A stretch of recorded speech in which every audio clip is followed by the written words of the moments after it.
Brasil, segundo semestre de 2014. Às vésperas das eleições presidenciais, temos uma nação dividida, mas também uma nação com esperança de que o ciclo do regime lulopetista tenha fim. Brasil! Os ânimos se acirram.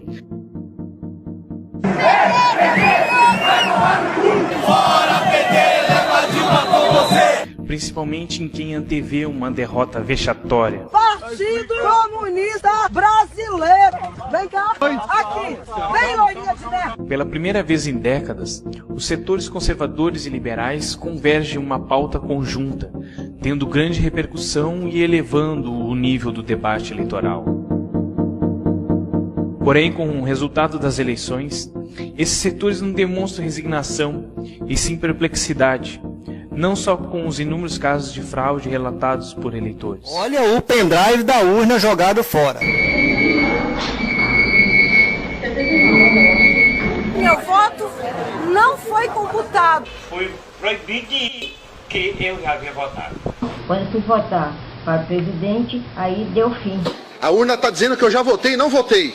Constou na urna que eu já havia votado. Mas também com o próprio sistema de apuração dos votos imposto pelo TSE. Frente a estas evidências, o eleitor pergunta-se: como pode ter ocorrido a fraude? Sob a responsabilidade de quem essa fraude ocorreu?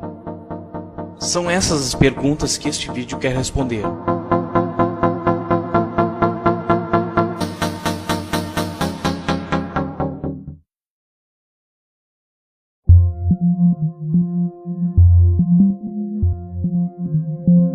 Mas para entendermos todos os fatores envolvidos, devemos retroceder no tempo, mais exatamente 2 de julho de 1990, na cidade de São Paulo. Esse é o ano da criação do Foro de São Paulo. Esta organização foi criada por iniciativa de Fidel Castro e de Luiz Inácio Lula da Silva.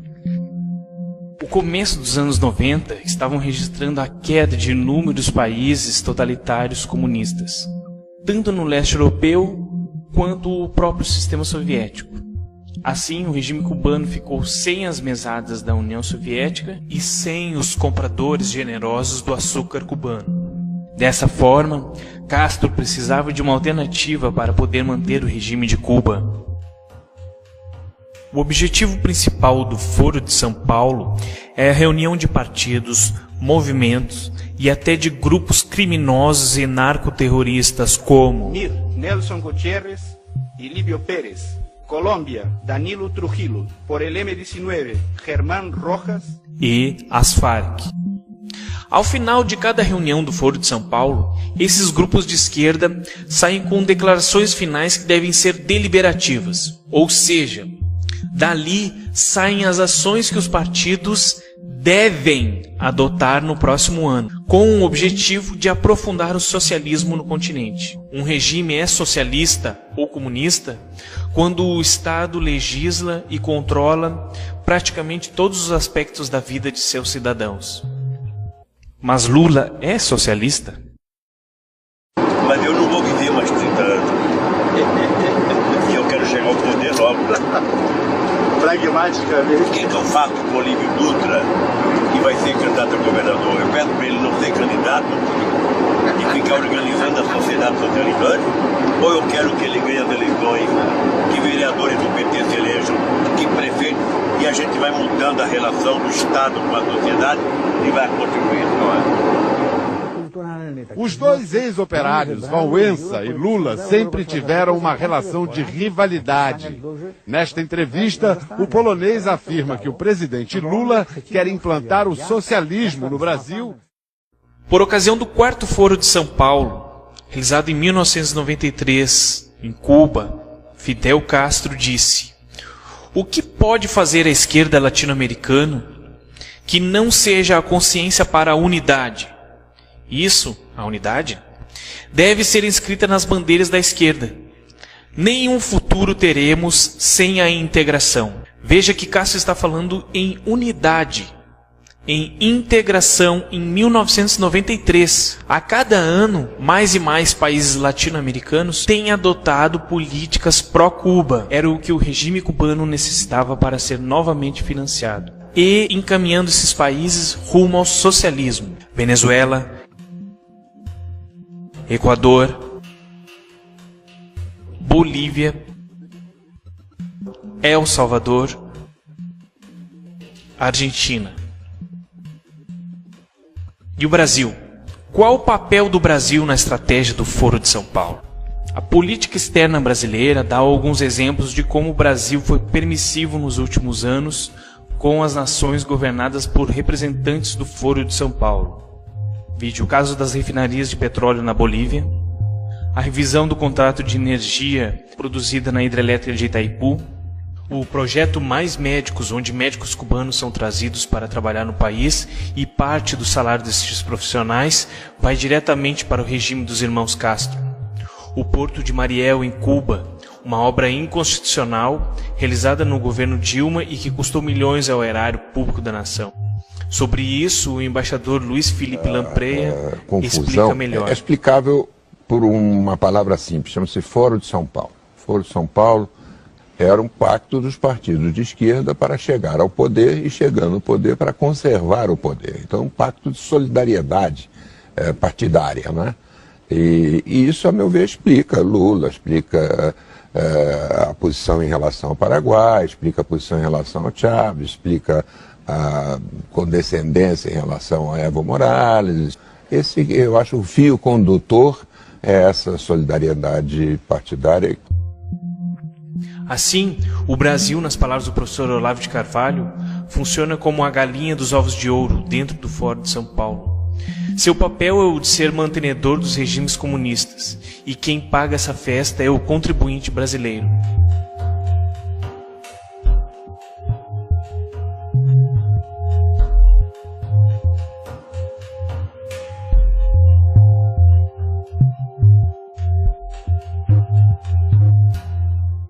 Os representantes do Foro de São Paulo sempre tiveram grande carinho pelo regime imposto por Chávez à Venezuela, principalmente Fidel Castro e Lula, mesmo quando o país demonstrava caos econômico e autoritarismo. Companheiros e companheiras, em 1990, a esquerda só estava no poder em Cuba.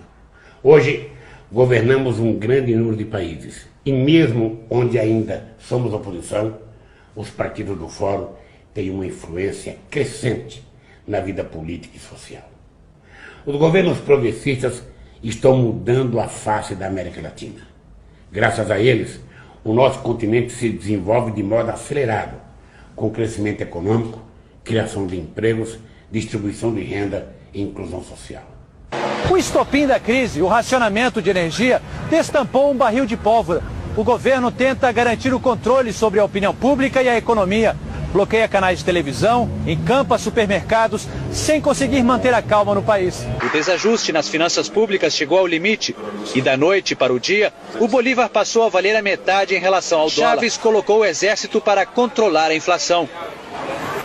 Em 30 dias, quase 2.000 estabelecimentos foram fechados.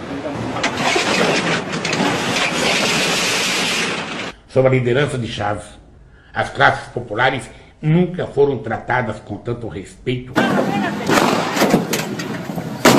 carinho e dignidade.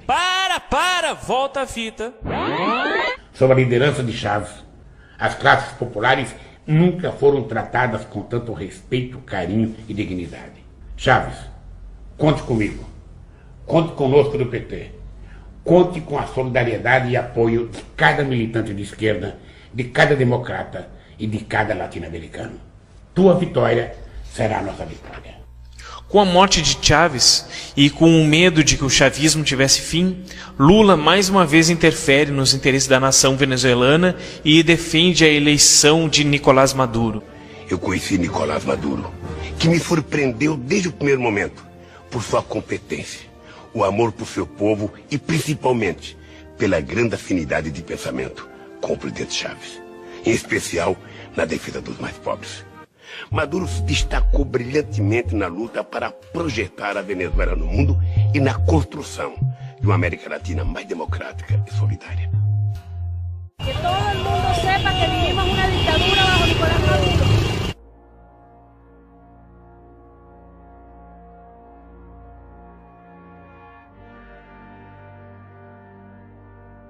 E como se consolidou o regime comunista bolivariano na Venezuela? Foi através de plebiscitos e de decretos presidenciais que o regime chavista conseguiu impor de forma legal o seu socialismo bolivariano, ou seu socialismo do século XXI. Assim, mascara-se o autoritarismo do regime como vontade popular. Mas como são organizadas as eleições e esses plebiscitos na Venezuela? A Venezuela possui um sistema de votação eletrônica que, apesar de usar tecnologia superior à do Brasil, ou seja, que possibilita a recontagem dos votos, o sistema venezuelano é parecido com o brasileiro no tocante ao autoritarismo da justiça eleitoral.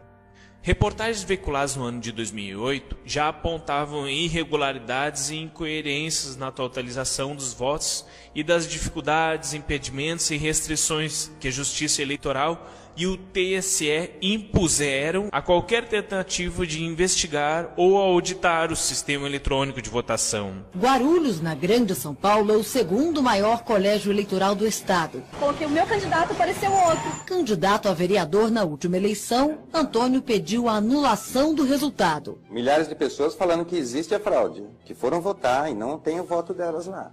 E agora eu sou obrigado a acreditar só no TSE, só o TSE que fala a verdade. Várias cidades do Brasil, onde os candidatos estão reclamando, eles estão sendo taxados de candidatos derrotados. Derrotado é o eleitor, que pensa que elegeu um candidato, quando na verdade ele está elegendo outro. Derrotado é a democracia. Outra crítica é o acúmulo de poderes do sistema eleitoral brasileiro, que compra, programa e distribui as urnas eletrônicas, verifica todas as etapas do processo, é responsável por definir as regras da fiscalização e também por se fiscalizar. Amilcar Brunazzo é engenheiro formado pela USP, especializado em segurança de dados. Desde 2000 investiga o comportamento de urnas eletrônicas. Não pode ser a fiscalização regulamentada pelo fiscalizado. Eles que nos dizem o que eu posso fiscalizar. Isso acontece porque se o TSE é indicado como réu em um processo, são os magistrados que o compõem os responsáveis pelo julgamento. E a Justiça Eleitoral, ela assume a condição de julgador e de réu. Nenhum outro país do mundo concentra o poder de executar e julgar a eleição como o Brasil. Podemos resumir 4 principais problemas do sistema eleitoral brasileiro. O primeiro, a Justiça Eleitoral, como vimos, dificulta toda a auditoria independente. Porque a Justiça Eleitoral, ela bloqueia todas as portas dos partidos. O segundo é que o sistema eleitoral não é auditável, ou seja, não é possível encontrar e recontar os votos antes que esses tenham passado por qualquer tipo de sistema eletrônico que possa modificar a contagem. Se você for pedir uma recontagem numa urna eletrônica, qualquer urna que for, ela vai te dar só a totalização. Terceiro, é que o TSE contrata empresas sem necessidade de licitação e que possuem um passado duvidoso. Uma das empresas que atua tanto nas eleições brasileiras quanto nas eleições venezuelanas é a Smartmatic. A Smartmatic não só é venezuelana, mas como recebeu investimentos diretos de Hugo Chávez. No Brasil, essa companhia é responsável pela comunicação de dados via satélite e em pelo menos 2 países responde por processos de fraude eleitoral.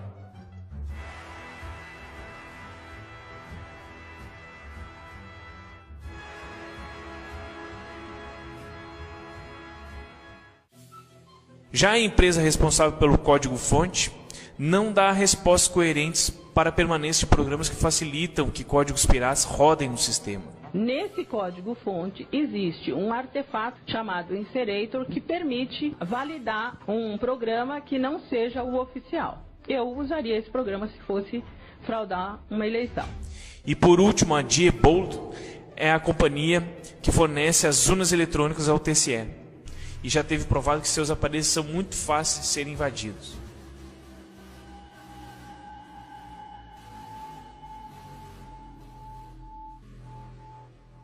O quarto e último ponto é que a apuração final dos votos é realizada de maneira secreta.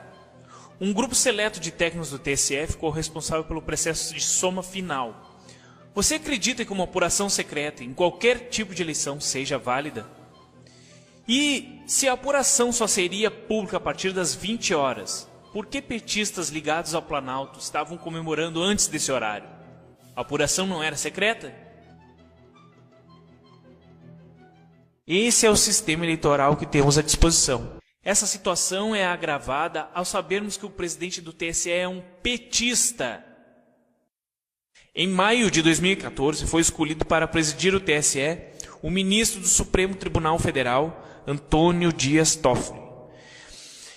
Dias Toffoli exibe em seu currículo os cargos de assessor jurídico do Partido dos Trabalhadores, foi advogado do PT nas campanhas de Lula à presidência e foi subchefe da área de assuntos jurídicos da Casa Civil da Presidência da República, durante a gestão de José Dirceu. Ou seja, Toffoli é um petista. E sabendo que é a própria Justiça Eleitoral que julga os processos em que ela é ré, sendo seu presidente um petista, é o mesmo que escalaram Maradona como juiz de uma final do Copa do Mundo entre Brasil e Argentina. Outro agravante, e que não está sendo investigado apropriadamente, é que diferentes métodos científicos revelam incongruências na apuração dos votos. Vejamos 2 exemplos. As inconformidades encontradas no comportamento probabilístico dos votos através de modelos estatísticos baseados na lei de Benford.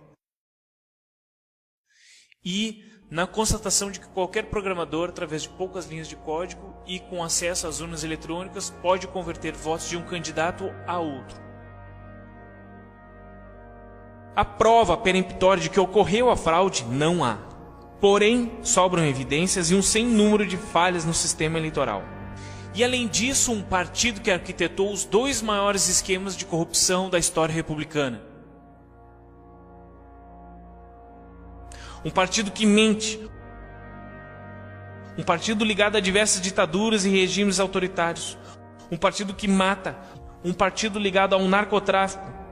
Enfim, um partido que mais parece uma organização criminosa e com todos os meios necessários à disposição, teria algum impedimento moral para não fraudar as eleições?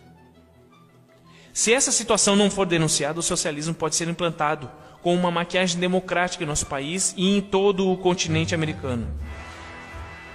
Aquela integração latino-americana que Fidel apregoava em 1993 está agora em plena efetivação, com o desenvolvimento da pátria grande socialista, que todos os governantes do Foro de São Paulo insistem em defender e que os idiotas úteis repetem sem pensar em suas implicações reais.